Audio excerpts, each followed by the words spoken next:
반갑습니다. 오늘은 정권투자상담사 24강 우리가 앞전에 공부했던 이 투자 분석에 대한 내용인데요. 자, 오늘은 42번 효율적 포트폴리오의 구성을 위한 기본 개념부터 하도록 하겠습니다. 자, 이 포트폴리오에서, 이 재직 포트폴리오에 있을 때 과정에서 들어가는데, 이 포트폴리오는 우리가 여기뿐 아니라 계속 많이 나오는 부분이죠. 그래서 이 포트폴리오는 조금 봐두셔야 됩니다. 그래서 이 포트폴리오는 위험 회피형 투자자를 전제한다, 이 보죠. 이 위험 회피형 투자자는 위험이 커갈수록 더 높은 수익률로 보상을 받으려 하는 투자자를 말합니다. 자, 그래서 가장 일반적인, 가장 합리적 투자자를 하면 우리는 보통 위험이 높을수록 요 위험이 높아진 만큼 더 높은 수익률로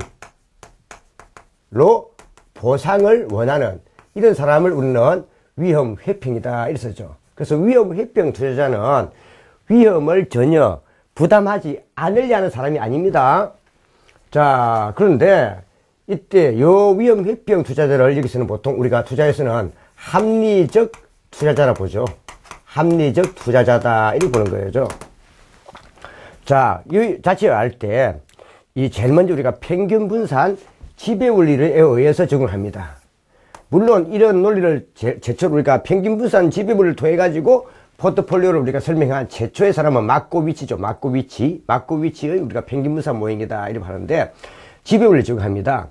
이때 우리가 종축에는 가중 평균 기대수를 두고 보통 가중 평균 기대수율에서 이걸 줄여서 보통 그냥 평균이다 이렇게 돼요. 그래서 이 평균이라는 의미는 요 수익률의 약입니다. 그 다음에 위험의 측정을 보면 보통 우리가 분산이나 표준 배차를 주는데 보통 일반적으로 우리가 개념에서는 표준 배차를 더 많이 씁니다. 그런데 보통 우리가 학문에서는 요 위험의 척도로서 보통 분산을 많이 줘요. 분산. 그래서 이걸 따서 평균 분산 지배 원리다 이렇게 써요.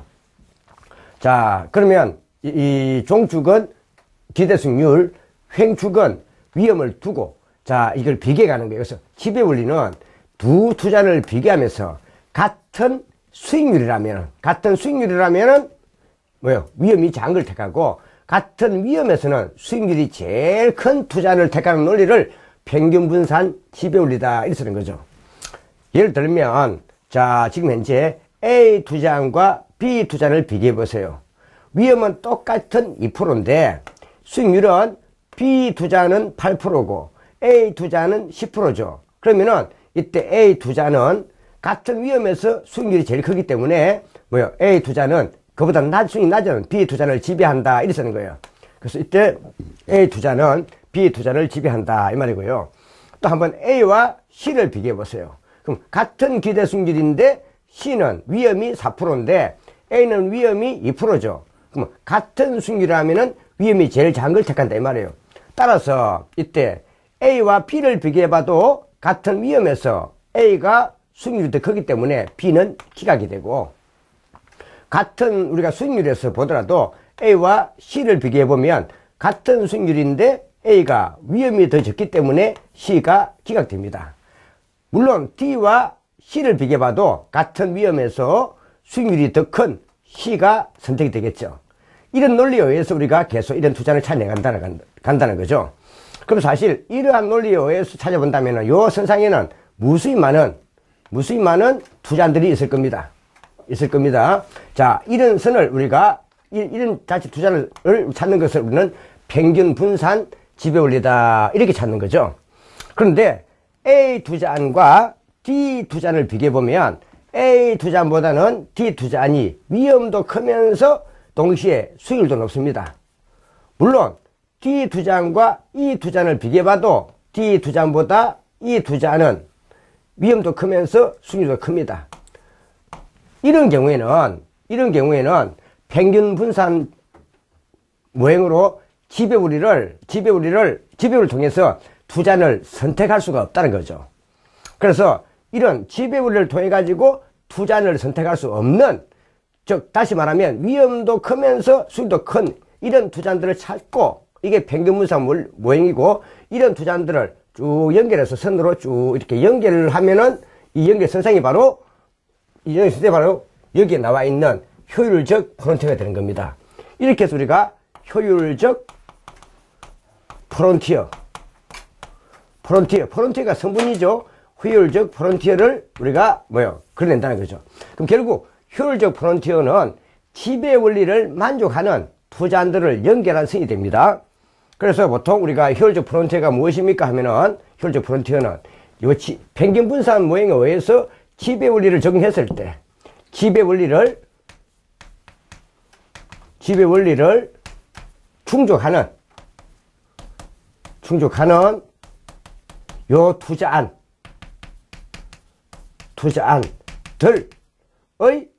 연결 성분이 됩니다. 연결 성분이 뭐예요? 성분이 프론티어죠. 자, 바로 자, 이걸 찾아냅니다. 이렇게 해서 우리가 한번 봐보고, 그 다음에 두 번째 우리가 한번 위험 분석할 때, 우리가 이 포트폴리오에서 위험 분석은 이미 많이 했습니다. 계속 앞에도 계속 해왔는데, 채권 파트도 했고 계속 했는데, 요 위험은 크게 체계적 위험과 비체계적 위험으로 나눠진다는 겁니다. 체계적 위험 자체는, 자, 시장에 공통된 위험을 말하죠. 그래서 시장에 우리가 들어가면 시장에 참여한 누구나 공통적으로 부담해야 될 위험이 체계적 위험입니다. 말도 체계가 바로 시장 시스템에서 발생하는 거죠. 그래서 체계적 위험을 같은 말로 우리는 시장 위험이다 이렇게 쓰죠.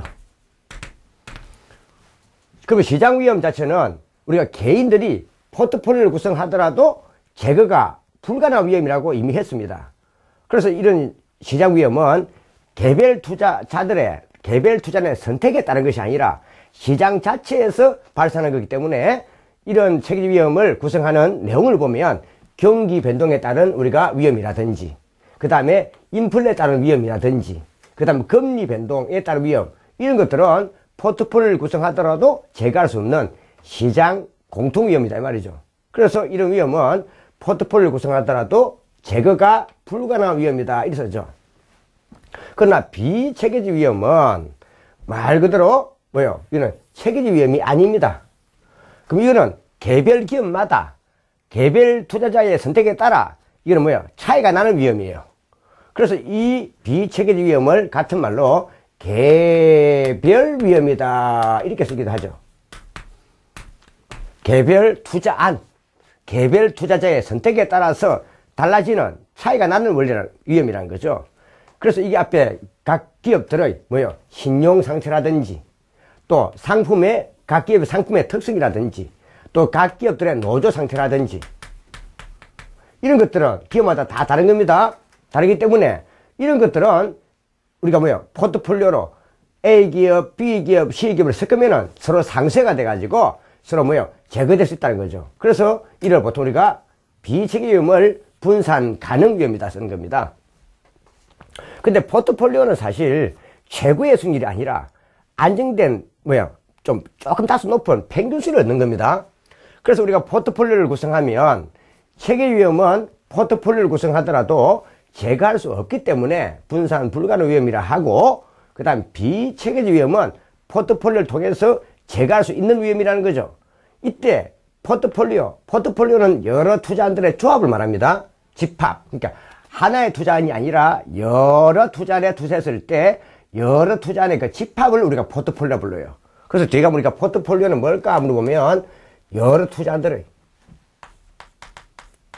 여러 투자안들의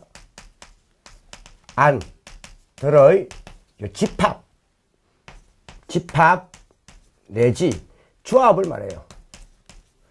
예를 들어서 갑이라는 사람이 A자산, B자산, C자산, D자산, E자산이 있을 때 1자산을 우리가 함께 묶어서 투자한다면 이 묶음을 말한다고 이걸 포트폴리오 한다 이 말이에요. 포트폴리오.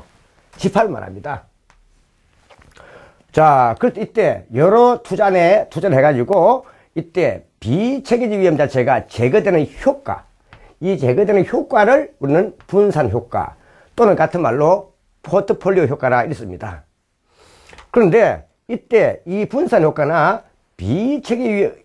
분산 효과, 즉 비체계 위험을 많이 제거하려면 분산 효과를 늘리려면, 이 말이죠. 늘리려면, 자, 우리가 보통 크게 두 가지로 봅니다.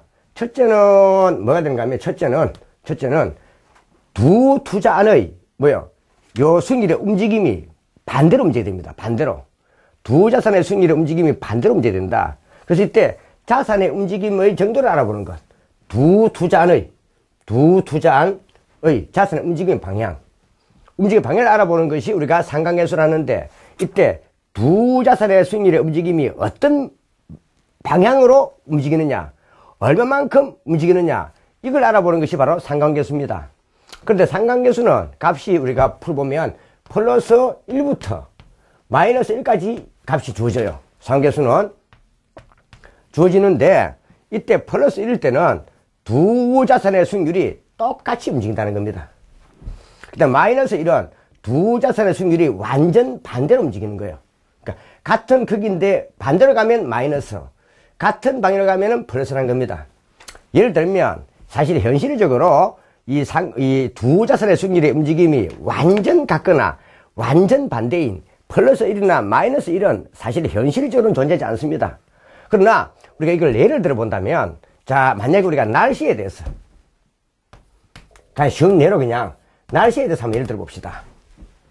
날씨에 대해 예를 들어 본다면, 자, 우리가 날씨가 맑을 수도 있고,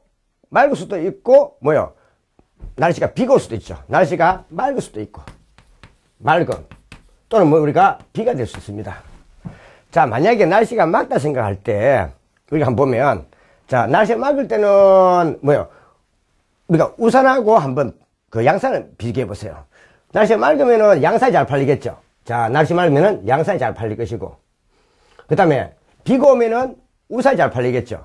자, 그러면 비가 온다 생각할 때 만약 우산을 선택했다. 자, 그런데 만약에, 자, 이 우산하고 거의 비가 올 때는 다 비슷한 게 우산도 되고 또 한 개 더 볼 수 있는 게 비옷도 있죠. 비옷도 있습니다. 비옷도 있습니다. 근데 만약에 우산과 비옷을 보면, 우산과 비옷은 비가 올 때는 둘 다 수익률이 높지만은, 날씨가 맑으면 둘 다 수익률이 없습니다. 꽝이죠.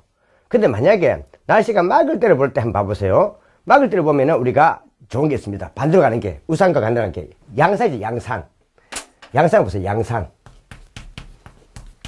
가죠. 그러면 사실 우리가 앞에 보면은 이 우산과 비옷을 본다면은 비가 올 때는 둘 다 수익률이 높지만은, 날씨가 맑으면 수익률이 둘 다 마이너스입니다. 둘 다 낮습니다. 그래서 이런 식으로 우리가 수익률의 변화 방향이 같은 방향으로 움직이면은 요 상관계수가 플러스 1의 플러스 값에 간다는 거죠. 근데 우산에다가 만약에 양산을 구성한다면은 수익률의 방향이 반대로 가죠. 비가 올 때는 우산이 좋고, 그 다음에 날씨 맑을 때는 양산이 좋습니다. 이럴 때는 마이너스 1에 가깝다는 겁니다. 그래서 포트폴리오를 구성할 때는 우산과 비옷으로 구성하면 상관계수가 플러스 1에 가깝기 때문에 분산효과가 거의 없다는 거죠. 거의 없다는 겁니다. 자, 그런데 만약에 우산이나 비옷에다가 만약에 양산을 더한다면은 양산은 우산과 비옷과 수익률이 반대로 가기 때문에 마이너스 1에 가깝다는 거죠. 그래서 우리가 포트폴리오를 구성은 안정된 수익률이 없기 때문에, 만약에 우산과 양산을 함께 판다면 어떻게 되겠습니까? 이게 옛날 속담에 우산 장수와 아들이 집신장사 이런 거 나오죠. 우산과 집신장사, 이거 비슷한 거죠. 자, 그렇다 본다면은, 자, 안정된 수익률이 얻으려면은 우산을 지금 팔고 있다면은 비옷을 한 개 더하는 것보다는 우산에다가 양산을 한 개 더 더하는 게 좋다는 거죠. 그러면 날씨가 맑을 때는 양산 팔고, 비가 올 때는 우산 팔고, 이게 제일 좋은 거 아닙니까? 이럴 때는 우리가 마이너스에 가깝다 이 말이죠. 예를 들면 그렇다 이 말입니다. 그래서 이러면 시험에는 구체적으로 상관계수를 풀어라가 아니라 요 상관계수 자체에 의미를 묻기 때문에, 상관계수가 플러스 1이라면은 이는 완전 똑같은 방향으로, 사실 플러스 1과 마이너스는 해실질 없습니다. 자, 플러스 1이라면은 똑같은 방향으로 움직이기 때문에 분산효과는 전혀 없다는 거죠. 분산효과는 전혀 없다는 겁니다. 그럼 분산효과가 있으려면은 값은 상관계수가 플러스 1보다는 작아야 돼요. 마이너스 1보다는 마이너스 1보다는 상관계수가 마이너스 1보다는 뭐, 이거 있죠? 플러스 1보다는 작아야 되고, 상계수가 마이너스 1보다는 뭐요? 같거나 커야 됩니다. 자, 이 사이에는 우리가 이 분산효과가 있습니다. 분산효과가 있습니다. 플러스 1은 전혀 없지만은, 이렇게 플러스 1보다 작으면서 마이너스 1 사이에 있다면은 분산효과가 있다는 거죠. 근데 분산효과가 가장 큰 것은 상관계수가 언제일 때다? 마이너스 1일 때라는 거죠. 그래서 암기할 때는 이게 암기해 두세요. 100은 아니고. 상관계수는 플러스 1부터 마이너스 1까지가 있는데, 플러스 1일 때는 분산효과가 전혀 없지만, 마이너스 1에 가까워질수록, 즉, 작을수록 분산효과가 더 크다. 이렇게 암기해 두시면 되겠습니다. 그래서 이는 한번 봐두시고, 그 다음에 또 통계학적으로 이는 안정된 평균수는 없기 때문에 투자 종목수를 이렇게 늘릴수록 2개를 하는 것보다는 A, B, C 3개로, A, B, C 3개보다는 A, B, C, D 4개로 이렇게 투자 종목수를 늘릴수록 분산효과가 커진 것도 있습니다. 이렇게 해서 우리가 위험을 분석해보고, 그 다음에 이제 우리가 이 효율적 포트폴리오의 구성과 최적 포트폴리오의 선택입니다. 선택을 보시면, 자, 앞전에 우리가 평균 분산 지배원리에 의해서 효율적 프론티어를 이렇게 그린다는 거죠. 그린 다음, 효율적 프론티어를 그립니다. 그린 다음, 각 개별 투자자의 특정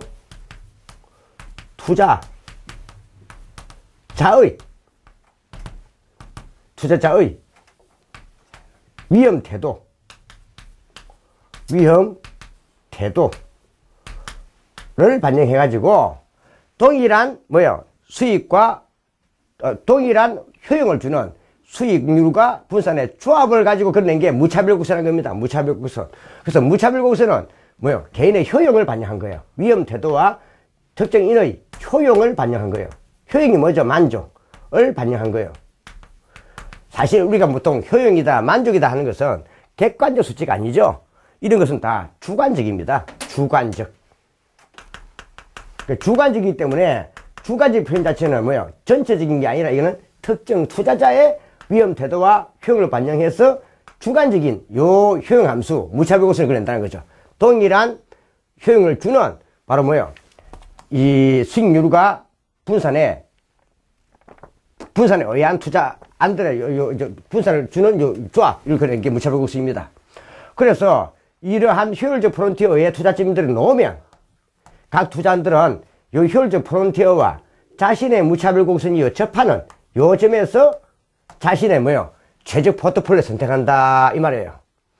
이때 상대적으로 위험이 낮지만 수익률이 위험도 낮고 수익이 낮은 이런 투자를 선택하는 투자자들을 상대적으로 말한다고 이걸요 보수적 투자자다 이렇게 쓰는 거고, 보수적 투자자다 이렇게 쓰는 거고, 상대적으로 좀 더 높은 수익률을 얻기 위해서 더 높은 위험을 갖는 이런 포트폴리오를 선택한 투자자를 상대적으로는 공격적 투자자다 이렇게 쓰는 거예요.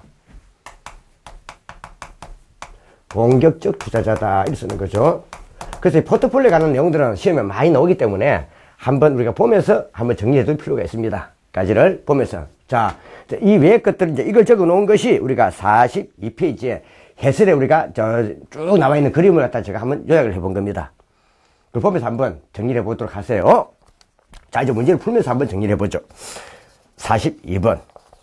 요 부분은 중요하니까 꼭 한번 정리해 두셔야 됩니다. 시험에 2개 이상이 나올 수 있는 부분입니다. 다음은 효율적 포트폴리오의 구성을 위한 기본 개념입니다. 42번. 틀린 것은 지배원리란 여러 투자 대안 중에서 위험이 똑같다면 기대 수익률이 제일 높은 투자를 선택하고, 그 다음 기대 수익률이 똑같다면 위험이 가장 낮은 투자를 선택하는 원리를 말한다. 확실하죠? 다음, 효율적 투자 기회선. 효율적 투자 기회선이란 이 말과 효율적 프론티어는 같은 말입니다. 자, 효율적 투자 기회선, 영어로 효율적 프론티어 같은 말이죠. 는 평균 분산 모형에서 지배원리를 만족하는 충족하는 같은 말이죠. 투자들을 연결한 성분이다. 그대로죠? 자, 그 이양하자 없고, 무차별 곡선이 나왔네요. 요 무차별 곡선 자체가 요거네요. 무차별 곡선. 요 무차별 곡선은 제가 특정 투자자의 위험 태도와 효용을 반영한 주관적인 서열을 했습니다. 자, 그러면은 무차별 곡선의 정의에 나왔으니까 무차별 곡선은 여러 투자자에게 동일한 효용을 제공하는, 틀렸죠? 여러 투자자들에게가 아니라 특정 투자자의 위험 태도와 효용을 반영했어요. 효용을 반영한 겁니다. 그래서 수익률과 분산에 대해서 동일한 효용을 주는 요런 조합이 되죠. 그래서 자, 여러 투자자들이 아니라 상황이 틀렸네요. 특정 투자자에게 해야 되죠. 에게 동일한 효용을 제공하는 기대 수익과 위험의 조합, 이걸 연결해 가지고 평균 분산 공간에 연결한 곡선이다 이래 되죠. 자, 최적 포트폴리오는 어디서 결정됐습니까? 효율적 프론티어하고 각 투자자들의 이 나와 있는 효율적 요 무차별 곡선이 접하는 점에서 결정된다 해놨습니다. 그래서 이는 하자가 없고, 그 답은 3항이 되겠네요. 답은 40번 답은, 자, 40번 답은 3항. 40번 답은 3번 내주죠. 3번이 되겠고, 다음. 자, 43번. 답은 3번이 되고, 자, 43번. 다음과 같은 기대 수익률과 표준 패자를 갖는 5가지의 투자 정권이 있다. 평균 분산 지배 원리를 할 때 효율적 투자선 상에 표시될 수 있는 투자 정권으로만 옳게 묶인 것 나왔네요. 단 조건은 무엇을요? 자, 효율적 프론티어를 전제한다. 위험 회피형 투자자를 전제한다 되어 있습니다. 자, 한번 봐보세요. 이런 것들은 간단하죠. 자, 제일 먼저 이 기대 수익률이 똑같은 걸 한번 비교해 봅니다. 비교해 보니까 A와 B를 한번 비교해 보세요. 비교를 해보면은 기대 수익률은 둘 다 똑같이 15%입니다. 기대 수익률은 평균 기대 수익률은 다 똑같이 15%죠. 수익률은 15% 됩니다. 근데 그 표준 편차인 위험을 한번 따져보세요. 위험. 따져보면, 자, A는 5%고, 위험이 5%고, 자, B는 10%입니다. 그러면은, 똑같은 수익률이라면, 위험이 작은 걸 택해야 되죠. 따라서 우리는 A를 택하고, 자, 위험이 더 10% 더 큰 B는 기각됩니다. 그 다음에 또 한 번 더 보니까, 43번, 한번 또 같은 위험을 따져보세요. 그 D하고, 한번, 그 1을 비교해보세요. D와 1을 비교해보니까, 자, 지금 현재 둘 다 표준 편차가 15%로 똑같습니다. 똑같죠? 근데 수익률을 보니까 D증권은 수익률이 20%고, E증권은 수익률이 30%입니다. 그러면 똑같은 위험이라면 수익률이 큰 걸 택하죠. 따라서 E 투자를 택하고 D 투자는 기각됩니다. 근데 한번 C증권을 한번 따져보세요.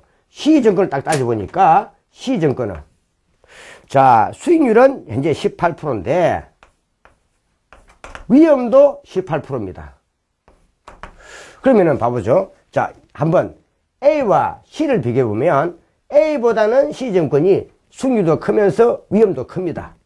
그러면 A와 C를 비교해본다면 A, C는 지배 원리가 적용될 수가 없습니다. 근데 C와 E를 비교해보세요. C와 E를 비교해보니까 C보다는 E가 수익률이 큰데 위험은 오히려 E보다 C가 더 크죠. 그러면은 C는 E보다 수익률도 작은 게 위험은 더 크죠. 따라서 C는 E에 의해 지배를 받습니다. 그래서 C도 기각됩니다.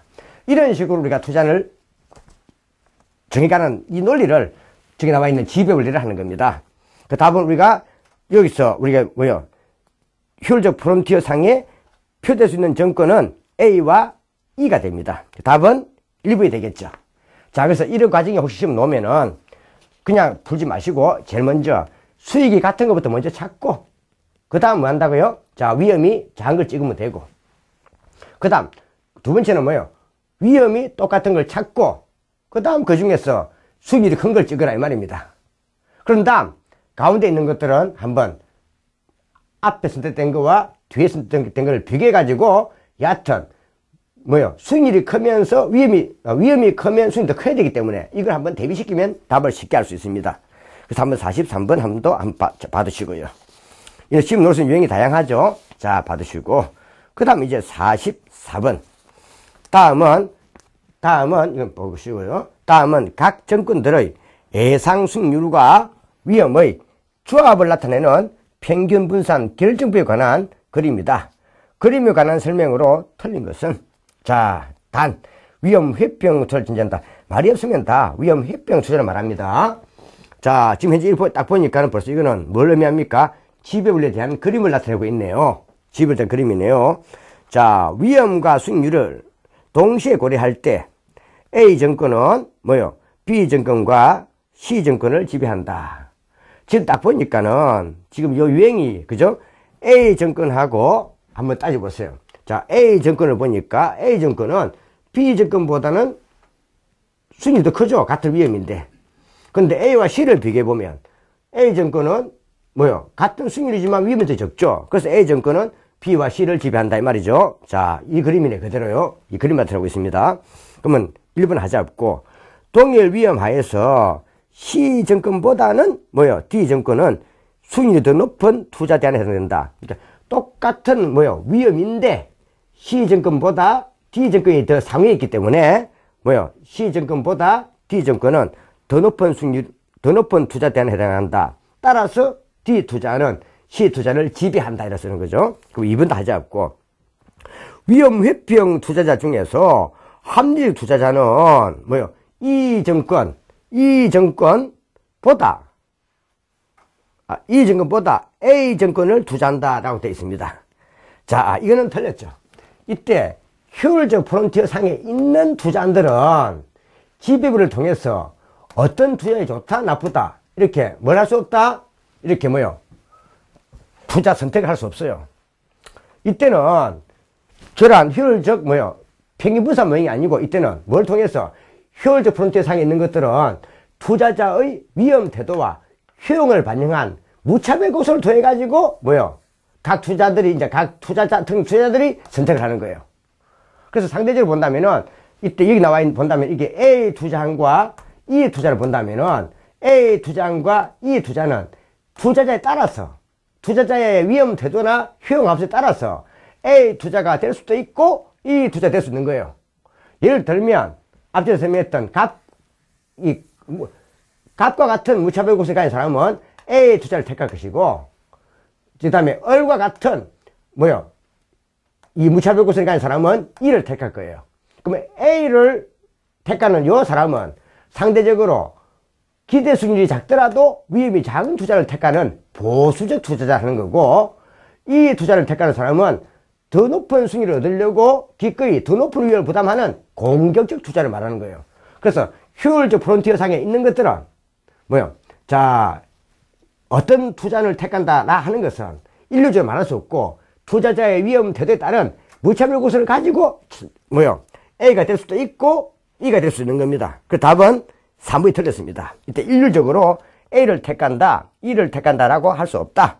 3번이 틀렸고, 그 다음 공격적 투자자는 A증권보다 고위험, 고수익인 E증권을 선호하는 경향이 있다. 그대로죠. 이때 공격적 투자자라 본다면 공격 투자자는 상대적으로 더 높은 수익률을 얻기 위해서 더 높은 위험을 추구하는 사람입니다. 따라서 공격 투자자라면 상대적으로 무차별 고소는 이렇게 그리 지나가겠죠. 을과 같은 투자자. 그래서 이를 택한다 이 말입니다. 위험도 크지만 더 높은 수익을 얻을 투자를 택한다. 45번. 자, 정권 포트폴리오에서 위험의 구성에 관한 설명으로 틀린 것. 자, 그래서 우리가 쭉 따라보니까 이 부분 자체는 제가 이렇게 설명했지만은 이만큼 실험에 넣을 수 있는 유형이 많다는 거예요. 지금 벌써부터. 그죠? 지금 이제 우리가 한 걸 이 몇 가지 쭉 연계해 봤는데 지금 관계된 부분이 이제 이 부분이에요. 위험 분석. 이제 이걸 설명하는 겁니다. 위험 분석. 자, 45번. 정권 포트폴리오에서 위험의 구성에 관한 설명을 틀린 것. 체계적 위험은 정권시장 전체에 영향을 미치는 거시적 측면의 시장 위험이다. 그래서 체계 위험은 특정 투자 정권, 특정 투자의 선택에 따른 것이 아니라 증권시장 전체에 의해서 발생하고 증권시장에 참여한 전체 투자에게 영향을 미치는 겁니다. 그래서 체계 위험은 시장 위험이다 쓰는 거죠. 자, 하자없고 인플레이션, 경기라든지 이자율 변동, 환율 변동 이런 것들은 특정 투자자가 포트폴리오를 구성한다 해서 제거될 수 있는 것이 아닙니다. 그래서 이런 것은 체계적 위험의 사례다 이 말입니다. 다음, 포트폴리오를 구성하는 정권의 수를 늘릴수록 통계학적으로 분산 효과는 더 크다.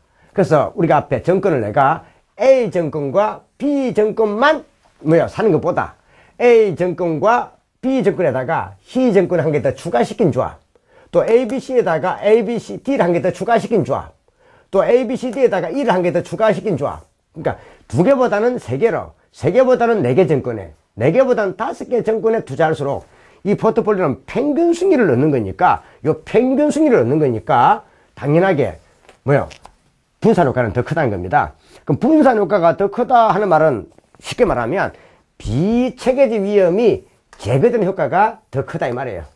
그렇죠? 자, 되고요.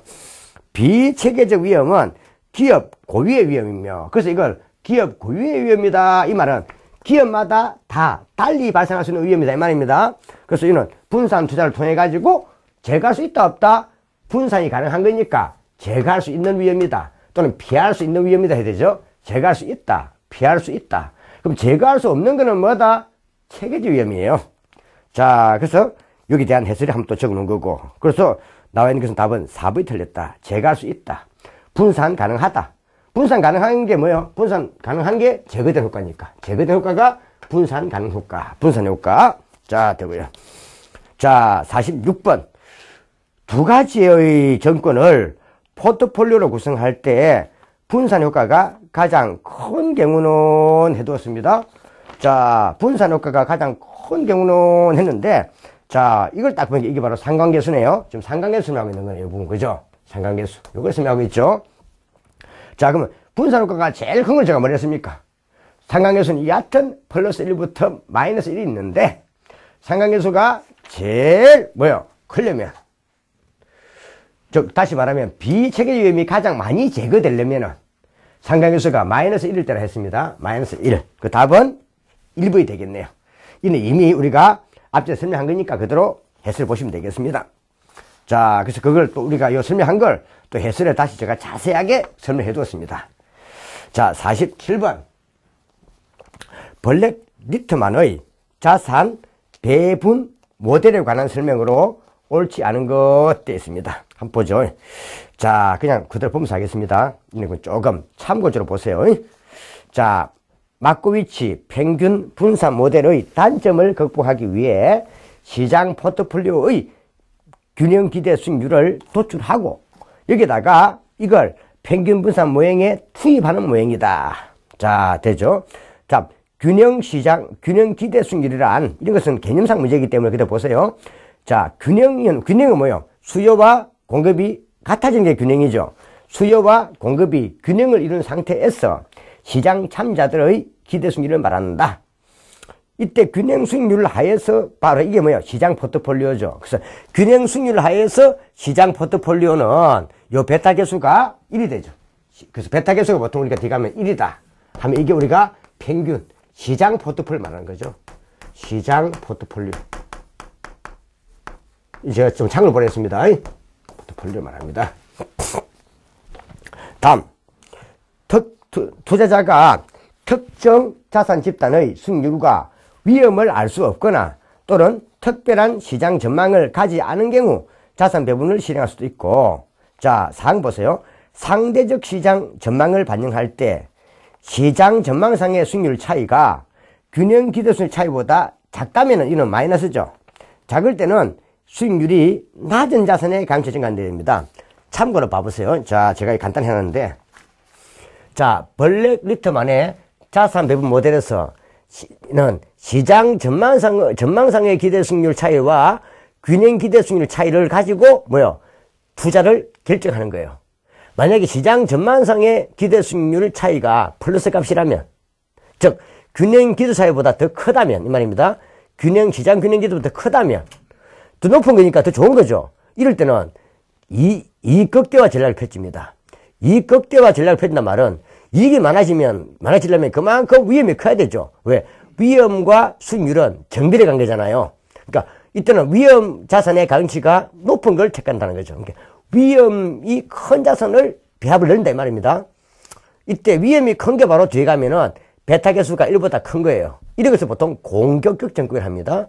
그래서 이런 경우는 공격적 접근의 구성을 늘려야 됩니다. 근데 만약에 시장 전망상의 기대 수익률 차이가 요 균형 기대 차이보다 적다면, 거꾸로 간다면, 이게 적다는 자체가 마이너스입니다. 전망상의 기대 수익률이 마이너스다 이 말입니다. 이럴 때는 손실 극소화 전략을 펼칩니다. 거꾸로. 이때는 위험 자산의 가중치가 적은 걸 택해야 돼요. 그래서 이때는 베타 개수가 1보다 작은, 말대로 우리가 이 앞에 보수적이라든지 방어적 정권을 사야 됩니다. 자, 이거 설명한 게 나와 있습니다. 밑에 한번 보시면 되죠. 근데 이거는 지금 현재 전망상의 수익률 차이가 균형 기대 수익률보다 작다 있기 때문에 수익률이 낮은 자산의 가중치가 증가한다 됩니다. 이는 좀 참고 봐두시고, 그 답은 4번이 틀렸고요. 자, 봐두시면 48번. 블랙 리트만의 자산 배분 모델을 할 때 전망상의 기대 차이가 균형 기대 수익률 차이보다 크다 했죠. 큰 상에 관한 설명으로 옳지 않게 해놨습니다.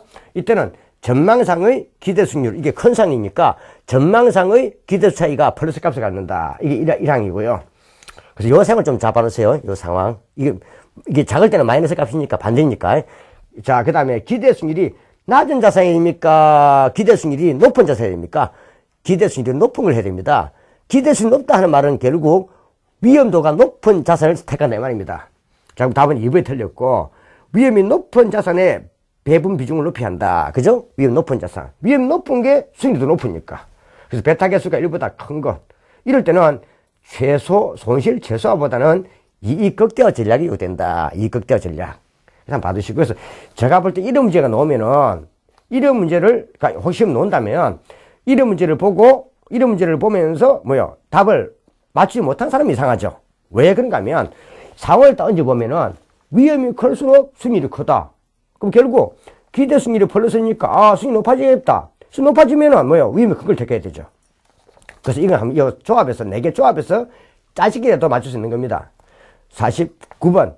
시장 포트폴리오 수익률 변동분에 대한 특정 수익률을 변동의 비율을 나타내는 베타 개수에 관한 설명으로, 자, 틀린 거 대뒀습니다. 틀린 거 대뒀네요.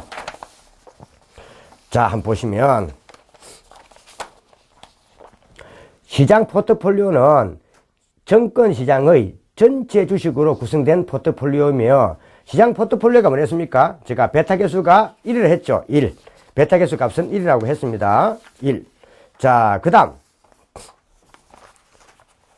자, 증권 시장에서 거래되고 있는 모든 주식의 평균 베타 개수는 뭐다? 1이다.